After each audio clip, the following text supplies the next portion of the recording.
Perkenalkan, saya Evelyn Agusta Putri, NIM F131230149.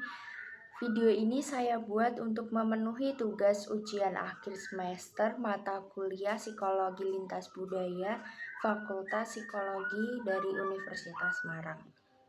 Dalam kesempatan kali ini saya akan membahas dua tema menarik, yaitu budaya dan emosi serta daya tarik lintas budaya. Kita membahas tema yang ke-1, yaitu budaya dan emosi. Saat kita berbicara tentang emosi, kita sering berpikir bahwa emosi pasti bersifat universal. Yang misalnya saja kalau kita marah berarti kita harus berteriak-teriak, atau kalau kita sedang bahagia kita pasti tersenyum. Tapi ternyata cara kita mengekspresikan emosi, mengelola emosi sangat dipengaruhi oleh budaya. Dalam teori psikologi lintas budaya ada istilah display rules, yaitu aturan di mana budaya yang menentukan bagaimana, kapan, dan kepada siapa saja kita boleh menunjukkan emosi kita. Misalnya, dalam budaya kolektivistik seperti Jepang atau Indonesia, orang cenderung menahan emosi negatifnya, seperti marah atau kecewa. Apalagi dalam tempat umum, mereka lebih bisa mengontrol serta mengelola emosi mereka yang dianggap mungkin merusak keharmonisan sosial. Sementara itu, di budaya individualistik seperti Amerika atau Eropa Barat, orang cenderung lebih bebas mengekspresikan emosi-emosi mereka yang dirasakan saat itu, juga termasuk emosi negatif. Mari kita simak sebuah video yang menggambarkan hal ini secara nyata.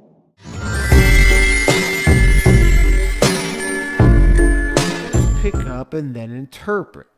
Now, it might not seem like there's a huge gap between what a person in one country feels and how another interprets that feeling, but the fact is there is a difference. In a study, researchers decided to show a group of individuals from different countries pictures of people that exhibited different emotions. Emotions such as being happy or sad or worried or surprised were shown to people from America, Chile, Brazil, Argentina, and Japan. It was surprising to find that for the most part, the individuals from these countries correctly guessed the emotions that was being exhibited, but there were a substantial percentage of individuals who guessed wrong. For example, 32% of Argentinians guessed incorrectly when fear was being displayed. 37% of the Japanese participants guessed incorrectly when anger was being displayed.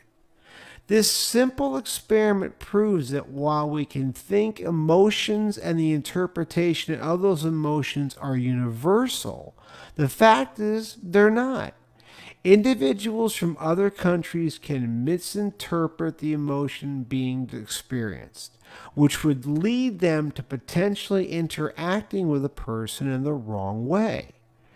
Seperti video yang sudah kita lihat tadi, di mana budaya sangat mempengaruhi bagaimana seseorang dalam mengelola ekspresi, seperti ekspresi wajah, gestur tubuh, bahkan suara saat seseorang tersebut mengalami emosi tertentu. Hal ini penting untuk dipahami agar kita tidak salah menilai budaya dari orang lain atau dari negara lain. Contohnya saja orang Jepang yang menunduk saat bertemu dengan orang lain. Hal itu bukan berarti mereka diam atau kecewa. Dan belum berarti mereka tidak peduli dengan lingkungan sekitarnya atau orang-orang sekitarnya, melainkan mereka menunjukkan bagaimana melihatkan sebuah kesopanan dalam diri dan budaya mereka dengan cara menundukkan diri dan dengan menahan ekspresi. Budaya dan emosi contohnya dalam kehidupan sehari-hari yaitu kita sebagai mahasiswa Indonesia yang menerapkan budaya kolektivistik baru saja melakukan presentasi kelompok di kelas. Teman salah satu timnya kita kurang berkontribusi dalam sesi diskusi ataupun presentasi berlangsung.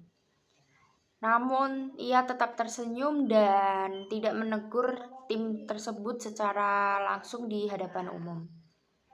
Hal ini karena budaya kolektivitas Indonesia menahan emosi demi menjaga hubungan harmonis dan menghindari kontroversi hal yang biasa.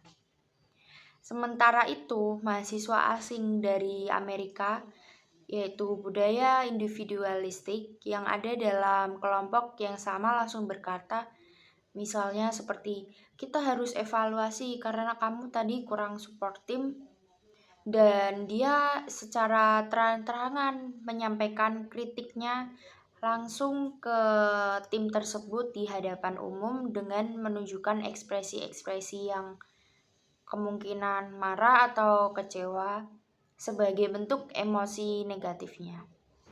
Contoh budaya Jepang menunjukkan ekspresi dengan menundukkan badan sebagai bentuk kesopanan. Sedangkan di sisi lain Amerika Serikat menunjukkan ekspresi secara agresif. Kemudian kita masuk tema yang kedua yaitu daya tarik lintas budaya. Dalam era globalisasi saat ini, kita seringkali melihat banyak sekali pasangan yang berbeda negara, pertemanan antar budaya, bahkan kerjasama antar lintas bangsa. Tapi apa ya sebenarnya membuat mereka tertarik kepada orang dari budaya lain atau mungkin negara lain? Beberapa faktor yang mempengaruhi daya tarik lintas budaya adalah yang pertama, adanya keunikan budaya lain yang saling melengkapi yang membuat kita penasaran. Kedua, terdapat nilai atau norma-norma lain yang saling melengkapi. Dan yang ketiga, yang paling penting yaitu kemampuan untuk berkomunikasi dan saling memahami antar perbedaan, antar budaya, antar negara untuk satu sama lainnya. Mari kita simak video yang mengisahkan kisah nyata dari penjelasan saya di atas.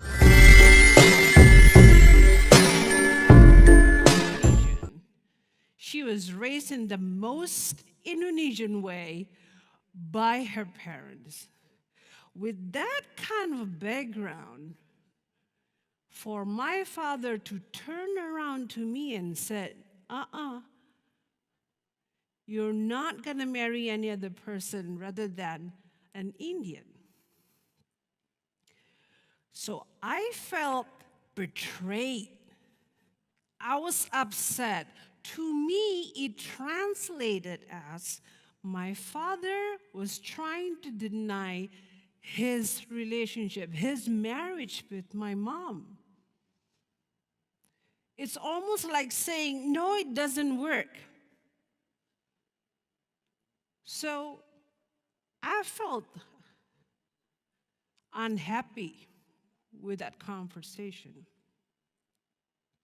But I didn't tell that to my father. We didn't have a conversation about how I felt. Simply because in our household, in our family, we're used to see parents when they say something important and that upsets us, we take a few steps back, we don't question, and we figure out in our own time why he said what he said. It took me years. Because of that conversation, I paid special attention on how my parents interacted at home, how they talk to each other, how they talk. Setelah kita simak video tersebut, kita dapat melihat bagaimana perbedaan budaya yang menjadi faktor atau sumber utama sebuah konflik, tapi juga bisa jadi menjadi kekuatan dalam hubungan kedua belah pihak yang saling memiliki keterbukaan dan saling terus mau belajar mengkomunikasikan perbedaan satu sama lainnya. Yang menarik dari video tersebut, mereka menyebutkan bahwa cinta saja tidak cukup. Dalam hubungan lintas budaya, dibutuhkan sebuah empati, kesabaran, dan adaptasi budaya yang tinggi terhadap satu sama lainnya, agar terciptanya hubungan yang harmonis. Daya tarik lintas budaya contohnya dalam kehidupan sehari-hari yaitu misalnya ada salah satu mahasiswa Indonesia yang menjalin hubungan dengan mahasiswa Jepang. Saat mereka bertemu awalnya dimulai dari pertukaran pelajar. Di awal hubungan mereka, mahasiswa Indonesia merasa bingung karena pasangannya yang dari Jepang tersebut tidak pernah menunjukkan kasih sayang di depan umum, seperti menggandeng tangan atau mengucapkan kata-kata manis seperti "aku sayang kamu" secara langsung kepada pasangannya. Sebaliknya di Indonesia, sikap manis tersebut justru dianggap lebih penting sebagai bentuk perhatian, bentuk cinta dan kasih sayang terhadap pasangan. Dapat kita lihat bahwasanya banyak sekali pasangan yang menikah berbeda negara. Di sisi lain juga terdapat banyak sekali mahasiswa yang mengalami pertukaran pelajar antar lokal dengan mahasiswa asing. Membahas dua tema tersebut yaitu budaya dan emosi serta daya tarik lintas budaya. Kita dapat melihat serta memahami bahwa budaya bukan hanya sekedar pakaian tradisional atau makanan-makanan khas daerah saja. Budaya juga menyentuh hal-hal yang sangat pribadi seperti cara kita merasakan, mengekspresikan emosi, serta menjalin hubungan dengan orang lain. Dari tema pertama yaitu budaya dan emosi, kita dapat mempelajari bahwa emosi memang bersifat biologis, tapi cara kita menampilkannya atau cara kita menunjukkannya diatur oleh norma-norma budaya sekitar. Yang kedua yaitu budaya kolektivitis. Pengendalian emosi dianggap sebagai bentuk kedewasaan dan penghormatan satu sama lain. Dan yang ketiga, sedangkan di sisi lain yaitu budaya individualistik, mereka mengekspresikan emosi dianggap sebagai bentuk kejujuran dan keaslian dalam diri mereka sendiri. Sementara dari tema yang kedua yaitu daya tarik lintas budaya, kita dapat melihat bahwa perbedaan bukanlah suatu penghalang, tapi bisa menjadi kekuatan hubungan jika dibarengi dengan sebuah komunikasi, adaptasi, saling menghargai, dan saling memiliki keterbukaan satu sama lain. Serta hubungan antar budaya membutuhkan kesadaran diri dan keberanian untuk terus belajar dan terus dapat memahami nilai-nilai yang berbeda dalam diri kita masing-masing. Sehingga kita dapat menghargai adanya sebuah perbedaan satu sama lain dan tidak menimbulkan sebuah konflik-konflik. Jadi yuk mulai sekarang kita buka lebih luas pikiran dan hati kita untuk memahami bahwa setiap orang punya cara-cara yang berbeda dalam menunjukkan perasaan mereka masing-masing, dan itu semua sah adanya karena dibentuk oleh budaya mereka. Karena semakin banyak kita belajar tentang budaya lain, semakin mudah juga kita menjalin hubungan yang sehat, saling menghargai, dan damai. Semoga penjelasan ini bisa bermanfaat dan menambah pemahaman kita tentang pentingnya sensitivitas budaya lain. Terima kasih telah menyaksikan video ini. Saya Evelina Gusta Putri, pamit undur diri.